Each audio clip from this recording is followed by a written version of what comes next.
I think we are still in the earliest stage. I think we're transitioning from Bitcoin being a collectible to becoming a store of value. That's the longest transition. It takes a long time before it's widely recognized by people all around the world as being valuable and storing value well over time.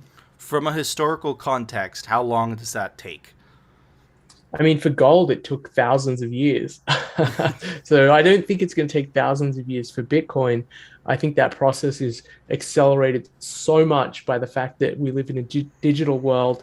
Um, Information travels now at the speed of light. Although, interestingly, even though information travels at the speed of light, understanding does not travel at the speed of light. And it takes people time to appreciate why Bitcoin is important, why it's valuable, why it's superior to its competitors like fiat money and gold. So, I'd say by now a very large fraction of the world has heard about Bitcoin, but I would say still a very small fraction understands Bitcoin and why it's valuable. That happens in waves, and we've seen this happen, four times now. These big cycles that Bitcoin goes through, where its price goes through the roof, and then it crashes, and then it finds a plateau, and then it starts again. So I'm going to ask this from, a lot of audience members' perspectives, right? And this is why so many people are attracted to shitcoins, unfortunately, because of the unit bias. Are we late to Bitcoin? No, we're very, very early to Bitcoin. And the reason that we're early to Bitcoin is you just need to look at the addressable market for Bitcoin. Bitcoin competes with other economic goods that are stores of value. And so that's government bonds, gold, real estate in a lot of places, like in Vancouver, BC, in Canada. A lot of people in China have put their wealth into houses that they keep empty because they want to have some wealth out of China in case they need to escape. So they're using real estate as a store of value. So the store of value market is at least 100 trillion in size. Probably in reality, it's closer to 300 trillion. Bitcoin's market capitalization right now is maybe a little more than half a trillion. So I think Bitcoin could easily, over the next decades, 100x. It could still 100x. So I think we're still very, very early on in the game. It's to me, it feels like the internet in 2000 when it had been around a decade. Bitcoin's been around a decade.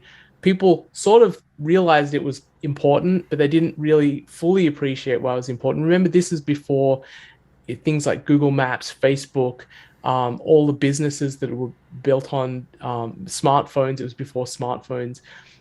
But if you fast forward another decade, by 2010, all of that stuff had emerged, and it was really apparent how important the internet was. I think the same thing will be true of Bitcoin. I think if we fast forward a decade from now, or maybe a little bit more than a decade, then people are going to realize in a much more concrete way why it's important. Now people just have an inkling. This seems important, not sure why. Maybe it's, back in 2000, some people were saying the internet would be no more important than the fax machine. Paul Krugman said that.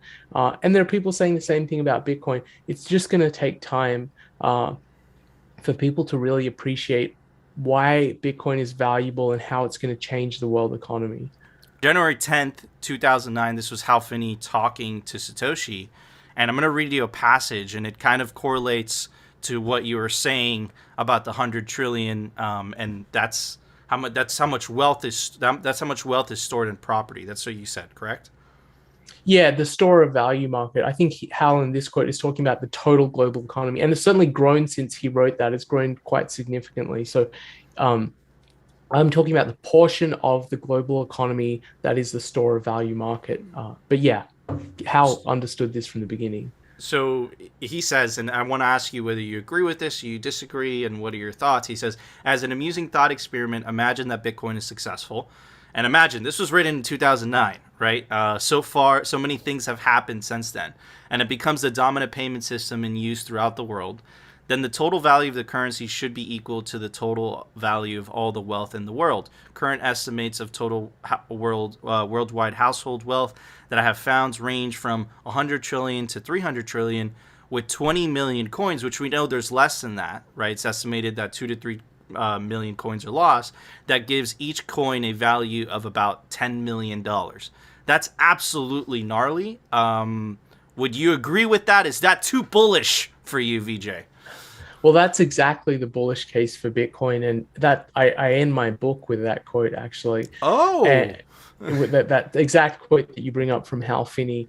I think for me, it's much the path to Bitcoin becoming a global non-sovereign, meaning not controlled by any country, a global non-sovereign store of value.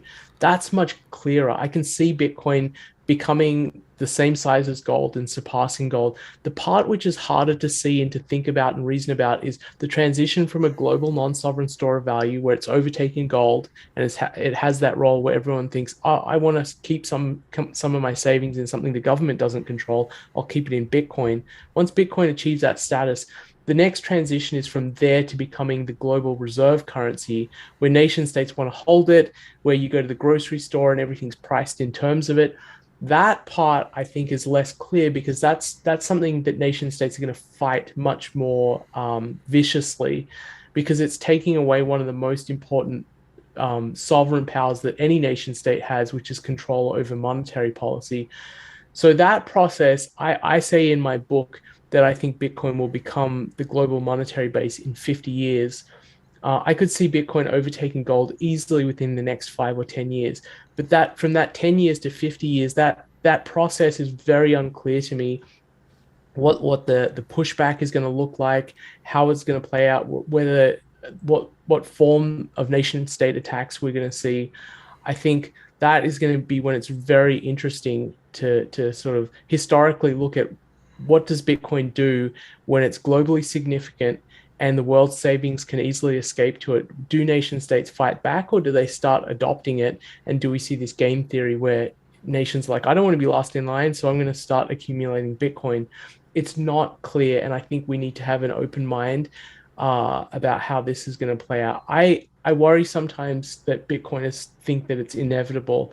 I'm not in that camp. I think there's going to be a really vicious fight that comes to Bitcoin maybe 5 years or a decade from now, when nation states say, wow, this is taking away our most important power, our control over monetary policy. We need to fight back. So it's going to be really exciting and interesting to watch. I do have a hope that it will happen. I really hope for my kids' future and the future of everyone that we get onto a new money that is so much less corruptible, and doesn't give power to any particular interest group or any particular nation, and that we get back to a world which is fair and we're all on a level playing ground and we're all just trying to stack sats as hard as we can.